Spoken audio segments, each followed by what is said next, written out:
Alright, hello there, and a massive, slightly bewildered welcome to our channel. Now, usually you might find us dissecting, these migratory patterns of particularly unambitious squirrels, or perhaps the existential dread of owning a juicer. But today we're diving into a pressing issue that's affecting millions of people across Europe. Yes, Europe, that charming continent of quaint villages, questionable Eurovision entries, and a frankly alarming number of countries that can fit inside Texas. It seems not everyone is keen on sticking around for the next round of economic surprises or political shenanigans. You see, while glossy travel brochures paint a picture of idyllic lifestyles and endless croissants, a rather significant number of folks are packing their bags, saying au revoir, arrivederci, or addio, and heading for the exits. It's like a continental version of that party guest who suddenly remembers a very urgent, very early appointment when the karaoke machine comes out. There's a slow, steady, and in some cases gushing stream of people deciding that the grass might genuinely be greener, or at least less financially terrifying elsewhere. So the big, burning question, the one that keeps EU bureaucrats awake at night, probably next to a half-eaten plate of artisanal cheese, is this. Why are so many people leaving these 10 European countries? Is it the food, the weather, the creeping realization that their national sport involves way too much lycra? Well, tonight we're going to try and unpack that. Let's find out. Or at the very least, let's point a very bright, slightly accusatory light at some of the reasons. Buckle up! Greece, the cradle of democracy, philosophy, and apparently a never-ending economic soap opera that makes daytime television look like a well-structured documentary. For years now, Greece has been synonymous with financial woes, a situation so dire it almost makes you miss the days when their biggest problem was a horse full of soldiers. The infamous debt crisis, a saga of bailouts, austerity, and very stern-looking Germans, has left scars deeper than a poorly excavated archaeological dig, and many Greeks are understandably a little tired of it all. The economic challenges are not just some abstract numbers on a spreadsheet, they translate into real-world pain, especially for the younger generation. Imagine graduating with a degree in, say, ancient history, only to find the most ancient thing around is the job market. Youth unemployment rates have at times been frankly apocalyptic, hovering at levels that would make even Sisyphus consider just leaving the boulder at the bottom of the hill and catching the next flight to somewhere with, actual prospects. This has led to a devastating brain drain where talented young Greeks are taking their skills and ambitions elsewhere, leaving the country to wonder who will fix the Parthenon, or more pressingly, the economy. Then there's austerity. Oh, austerity, that magical cure-all prescribed by international lenders, which often feels like treating a gunshot wound with a particularly aggressive leech. Deep cuts to public services, pensions and wages have squeezed the life out of many households, while the intention might have been to stabilize the ship. For many ordinary Greeks, it felt more like being thrown overboard without a life jacket, while the first-class passengers debated the merits of different lifeboat upholstery. It's a tough pill to swallow, especially when you're already hungry, and it's not just the immediate lack of jobs, it's the pervasive sense of precariousness. Even for those who have work, wages can be low, contracts unstable, and the future looking about as secure as a Jenga tower in an earthquake. This isn't just about surviving, it's about thriving, about building a life, about having some semblance of hope that things will get better. And when that hope starts to dwindle, when the horizon looks perpetually grey and overcast by debt clouds, the allure of a fresh start in a more stable environment becomes incredibly powerful. So, while tourists flock to Greece for its sun-drenched islands and ancient wonders, a significant number of its own citizens are looking for an exit strategy. They're not just leaving behind economic hardship, they're leaving behind a system that many feel has failed them. A dream of Mediterranean prosperity that soured into a daily struggle. It's a tragedy, really, for a country with such a rich heritage and so much potential to be losing the very people it needs to build a brighter future. Next up, Italy. A country that's given us pizza, pasta, puccini, and a political system so bewilderingly unstable it makes a game of musical chairs look like a model of serene predictability. Seriously, Italy has had more governments since World War II than I've had hot dinners, and I eat a lot of hot dinners. This constant churn, this revolving door of prime ministers and coalitions creates an atmosphere of perpetual uncertainty, which, let me tell you, is not exactly conducive to long-term planning, either for the country or its citizens. This political instability isn't just a quirky national pastime, it has real consequences. It breeds a sense of cynicism and detachment among the populace. A feeling that no matter who's in charge, the same old problems will persist. And one of those persistent, deeply entrenched problems is corruption. Yes, corruption, that slimy, insidious beast that nibbles away at public trust and public funds with equal atrocity. From local councils to allegedly higher echelons, the perception and often reality of dodgy dealings and backhanders is a significant factor in why many Italians feel their country isn't working for them. Think about it. If you can't trust that your taxes are being used effectively, or that public contracts are awarded fairly, or that the system isn't rigged in favor of the well-connected, it's incredibly demoralizing. It impacts everything from the quality of public services, roads that resemble obstacle courses, hospitals creaking under the strain, to the ease of doing business. Entrepreneurs face a bureaucratic maze that would make a minotaur throw in the towel, and the shadow of organized crime still looms large in certain regions, further complicating an already complex picture. The Berlusconi years, for example, were less a period of stable governance and more a long-running reality TV show, where the lines between politics, media and personal scandal blurred into an unholy bunga-fueled mess. And while Silvio might be a particularly flamboyant example, the underlying issues of accountability and transparency remain a challenge. Young Italians, in particular, look at this landscape and often see a future where meritocracy is a quaint, outdated concept, and getting ahead depends more on who you know than what you know. So while Italy boasts breathtaking beauty, unparalleled cuisine, and a cultural heritage that's the envy of the world, many of its people, especially the young and ambitious, are saying ciao to all that. They're seeking environments where their talents are recognized, where the rules of the game are a bit clearer, and where the government might actually last long enough to implement a coherent policy. It's a heartbreaking export, this human capital, driven away by a system that too often feels like it's designed to frustrate rather than facilitate. Spain, the land of flamenco, fiestas, and increasingly the inability to afford a reasonably sized flat without selling a kidney, or perhaps taking up bullfighting as a lucrative side hustle, which, by the way, I do not recommend. The bulls, they're not keen.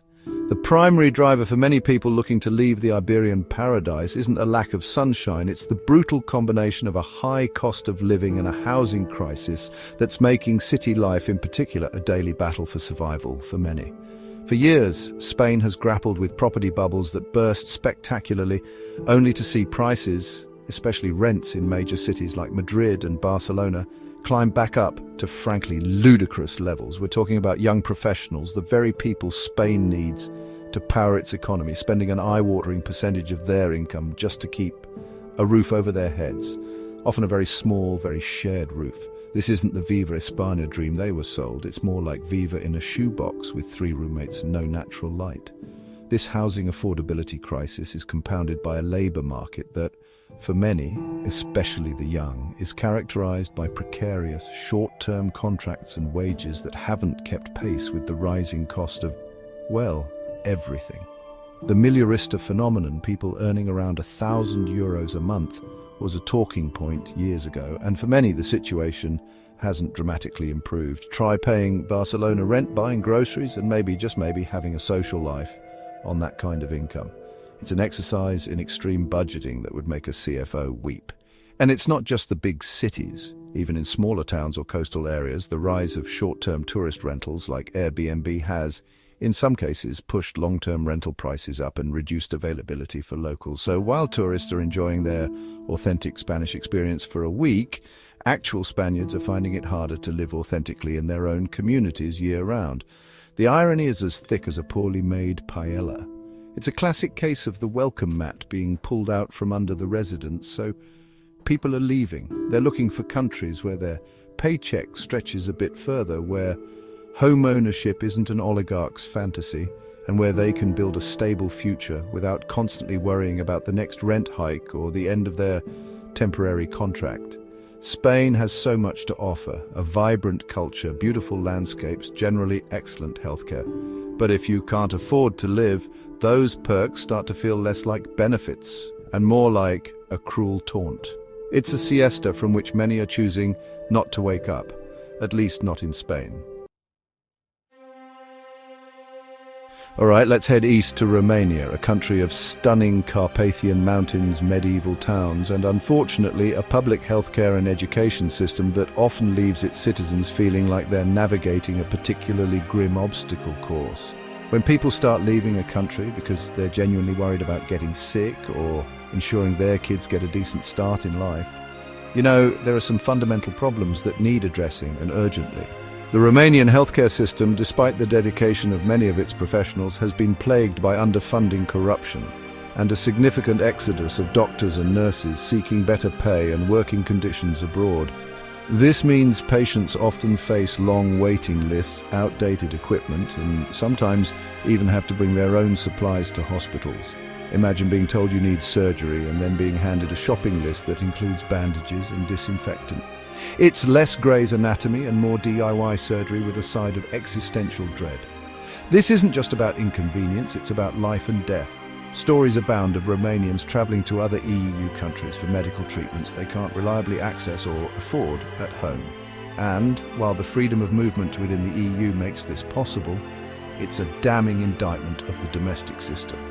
You shouldn't have to become a medical tourist just to get a fighting chance against a serious illness in your own country. The stress of being ill is bad enough without adding international travel logistics to the mix.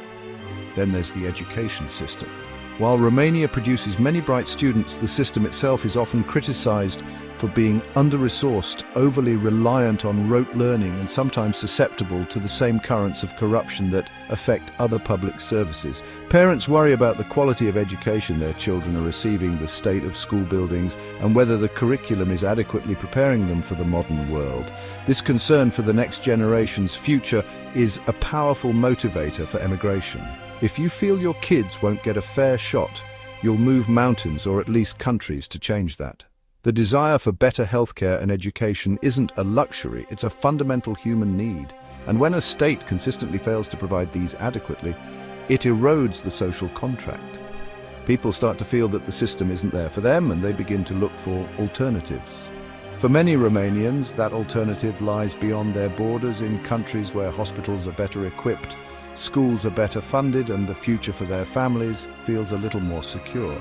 It's a tough choice, leaving your homeland, but when it comes to health and your children's prospects, it's often a choice many feel they have no option but to make. Our next stop is Bulgaria, a nation with a rich history, beautiful Black Sea resorts, and an air quality problem that can, quite literally, take your breath away. And not in a good way. While many countries grapple with environmental challenges, Bulgaria, particularly in its urban centres during winter, faces smog levels that are among the worst in Europe. This isn't just an inconvenience, it's a serious public health crisis that's driving people to seek bluer, or at least less grey, skies elsewhere. Imagine living in a city where for months on end the air is thick with pollutants, where children are advised to stay indoors, and where respiratory illnesses skyrocket. This is the reality for many Bulgarians. The primary culprits are often a combination of old, polluting vehicles, domestic heating, using wood and coal because gas is expensive, you see the cycle, and heavy industry.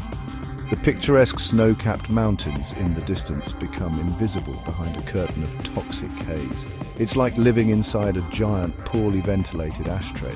This isn't just about the air you breathe. Climate change is also making its presence felt in other ways. Bulgaria has experienced increased frequency of droughts and extreme weather events, impacting agriculture, a vital sector for the country. Farmers struggle with unpredictable yields, water shortages become more common, and the long-term viability of traditional farming practices comes into question. When your livelihood is literally drying up or being washed away, the appeal of a more stable climate, both environmentally and economically, grows stronger. The frustration for many Bulgarians stems not just from the problems themselves, but from a perceived lack of effective action from authorities. While there are EU targets and national strategies, the implementation can be slow, enforcement weak. And the political will to tackle entrenched interests, like those in the coal industry, sometimes seems lacking. It's one thing to acknowledge a problem, it's another entirely to do something meaningful about it, especially when it involves tough, potentially unpopular decisions. We're working on it doesn't help you breathe any easier today.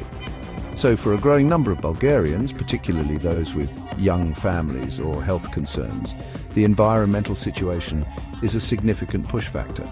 They're leaving not just for better jobs or higher salaries, but for a healthier environment, for cleaner air, for a future where they don't have to constantly worry about the long-term health impacts of simply living in their own country. It's a stark reminder that quality of life isn't just about economics, it's also about the very basic ability to breathe clean air and live on a sustainable planet. A pretty fundamental requirement, you'd think. Ah, France, the land of tasty wine, deep thoughts, and a national sport that looks a lot like a fancy shrug. But under all that Paris style and pretty countryside, some folks are getting worried. They're concerned about crime going up and not feeling safe in some places. And because of this, some French people are saying au revoir and looking for quieter places to live. Now, before everyone in France gets upset and sends me an angry letter on a fancy bread wrapper, let's be super clear. France isn't some crazy, lawless place, but the way people see things and some things that are really happening are starting to change. In the last few years, we've heard more and more about things like pickpockets, especially where tourists go. There's also talk about drug problems in some city areas and sometimes big protests like those yellow vest ones. Those protests were about politics, but they often got a bit rough with things getting broken. This makes people feel a bit on edge, like things aren't as steady as they used to be. And when you see on the news that cars are burning in a city famous for romance, well, it kind of spoils the picture, doesn't it? Now, talk about safety gets very political, with different people having totally different ideas about what's wrong and how to fix it. But for regular people living in these areas, it can really change their day-to-day life. It might mean you're more careful about where you go when it's dark, or you worry more about your kids being safe, or you just don't feel as secure in your own neighborhood. This isn't that happy, carefree feeling France is known for. It's more like trying to get by while always looking over your shoulder. Then there's the problem of people not getting along. This is often because some folks have a lot less money, or it's hard for new people to fit in, or because people have different ideas about how to live. These problems can sometimes lead to trouble in public, or just make people feel less safe and not like they're all in it together. France has this big idea of everyone being united, but for some people, real life feels very different. It makes them wonder if the country is going in a way they're not happy with. It's like being at a big dinner party where everyone is shouting at each other and you just want to sneak out the back. So while loads of people still dream of visiting France, for some people who actually live there, these worries are making the dream a bit fuzzy. They might be looking for a place that feels more stable, with fewer arguments, or just somewhere they don't have to hold onto their bags so tightly on the train, like on the tube in London. It's a tricky situation with lots of bits and pieces connected to money, society and politics. But wanting to feel safe and live in a peaceful place is a really big reason why anyone would think about moving. Even if it means giving up really, really good cheese. That's a tough swap, but for some, it's one they feel they have to make. Next, we turn our gaze to Hungary, a country with a unique language, hearty cuisine, and a government that has been on a rather, shall we say, journey in recent years. Under the leadership of Viktor Orbán, Hungary has championed what he calls illiberal democracy, which, to many observers, sounds suspiciously like democracy, but with less of the pesky democratic bits. And this political and social trajectory is a major reason why many Hungarians, especially the young, educated and liberal-minded, are packing their paprika and heading for the exit. The concerns are manifold. There's the erosion of media freedom, with state control or influence over vast swathes of the press, leading to a media landscape that often feels more like a government mouthpiece than a fourth estate. Academic freedom has also come under pressure, with universities facing political interference and funding challenges, particularly those seen as critical of the government. When the spaces for free thought and open debate start to shrink, it's a worrying sign for any society that values intellectual vibrancy. It's like trying to have a debate club where one person owns the microphone, the stage, and writes all the cue cards. Then there are the social and cultural shifts. The government has pursued a strongly conservative nationalist agenda, often clashing with EU values on issues like LGBTQ+ rights, immigration, and the rule of law. For many Hungarians who believe in a more open, tolerant, and inclusive society, this direction is deeply troubling. They see their country becoming more isolated internationally and more polarized internally. It's one thing to be proud of your national identity. It's another to feel that identity is being defined in a way that excludes or marginalizes you. The centralization of power and concerns about corruption also play a significant role. Critics point to a system where loyalty to the ruling party is often rewarded and where public funds are sometimes channeled in ways that benefit a select few. This creates a sense of disillusionment, particularly among those who feel that opportunities are not based on merit, but on political connections. If you feel the game is rigged, you might not want to play anymore, especially if the referee is also the captain of the opposing team. So the exodus from Hungary is often driven by a desire for a more open, democratic and tolerant society where individual freedoms are robustly protected and where the future doesn't feel quite so urbanized. These aren't economic migrants in the traditional sense. Many are leaving good jobs and comfortable lives because they feel a profound disagreement with the political and cultural direction of their country. They are voting with their feet, seeking a Europe that aligns more closely with their values, even if it means leaving their homeland behind. A truly sad state of affairs for a country at the heart of Europe. And now, let's hop across the channel, or what some might now call the slightly more complicated to cross channel, to the United Kingdom. Yes, Brexit. That decision, that single, deceptively simple word, has unleashed a torrent of consequences, and one of them is a notable shift in migration patterns, with some Brits deciding the post-Brexit landscape isn't quite their cup of tea, and many EU citizens finding the UK a less welcoming or viable place to live and work. It turns out, taking back control can be a rather messy business. The economic fallout of Brexit is a hotly debated topic, usually involving a lot of shouting and pie charts that may or may not be entirely factual. However, what is clear is that new trade barriers with the EU, the UK's largest trading partner, have created headaches for businesses, contributed to inflation, and, in some sectors, led to labour shortages. For individuals, this can mean job insecurity, higher prices for everyday goods, remember the great lettuce shortage of 23, good times, and a general sense of economic uncertainty. It's hard to plan for the future when the economic weather forecast is persistently baffling with a chance of more paperwork. Then there's the loss of freedom of movement. For decades, UK citizens enjoyed the right to live, work and study in any EU country, and vice versa. That's gone. Caput. Finito. For Brits who had built lives or careers in Europe, or who aspired to do so, this was a significant loss. Similarly, for EU citizens in the UK, the new immigration rules, the settled status saga, and a perceived shift in atmosphere have made many reevaluate their futures. It's like having a VIP pass to a massive, continent-wide party, and then suddenly finding you need a visa just to get past the bouncer.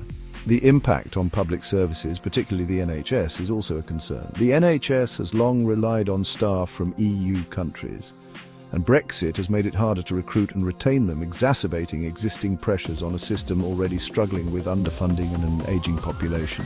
When you're waiting 6 months for a routine appointment, the promise of £350 million a week for the NHS on the side of a bus starts to feel less like a pledge and more like a particularly cruel joke. Beyond the economics and practicalities, Brexit has also deepened political and social divisions within the UK.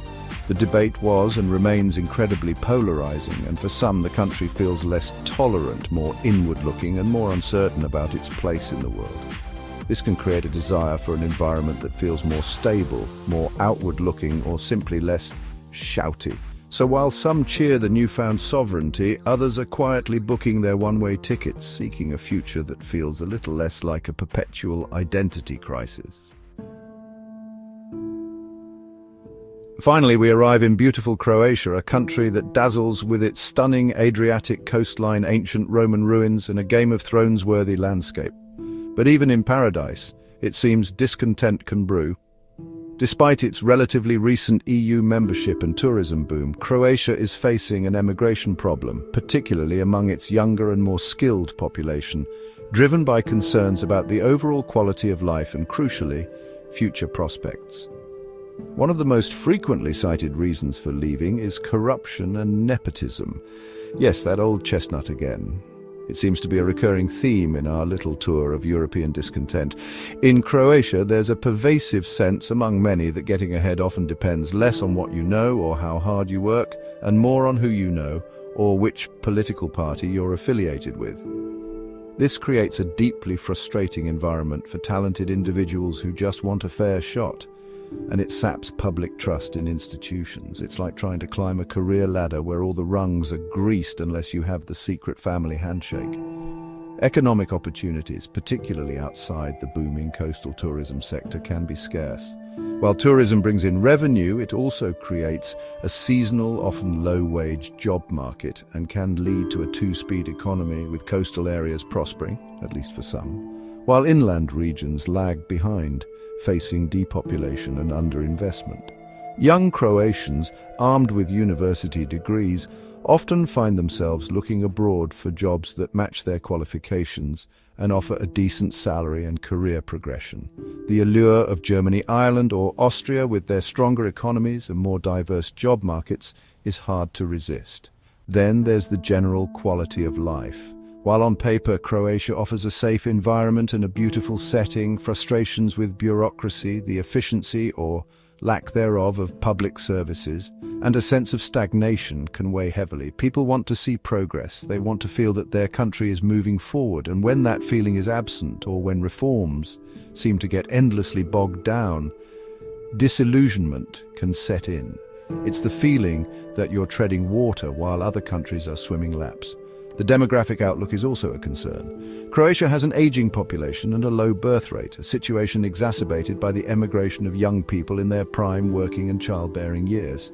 This creates a vicious cycle, fewer young workers, to support an aging population, which puts more strain on social security and healthcare systems, which in turn makes the country less attractive for those young people to stay or return. It's a demographic time bomb, and many young Croatians aren't keen to stick around to see it go off. They're seeking a future with more dynamism, more opportunity, and a clearer path to prosperity. So there you have it. 10 countries, 10 sets of reasons, or often a depressingly similar cocktail of reasons why people are choosing to say enough is enough and seek their fortunes elsewhere. From economic despair in Greece to political fatigue in Italy, from the housing squeeze in Spain to the brain drain in Portugal, and the myriad other anxieties we've touched upon, it's clear that Europe, for all its strengths, is facing some serious internal challenges when it comes to keeping its own citizens happy, or at least keeping them. What's truly striking is that these aren't isolated incidents. These are widespread symptoms of deeper issues: a lack of opportunity, a crisis of faith in institutions, concerns about the future, and the simple human desire for a better, more secure life for oneself and one's family. And while every country has its unique problems, the common thread is a feeling that the system, in one way or another, is failing them.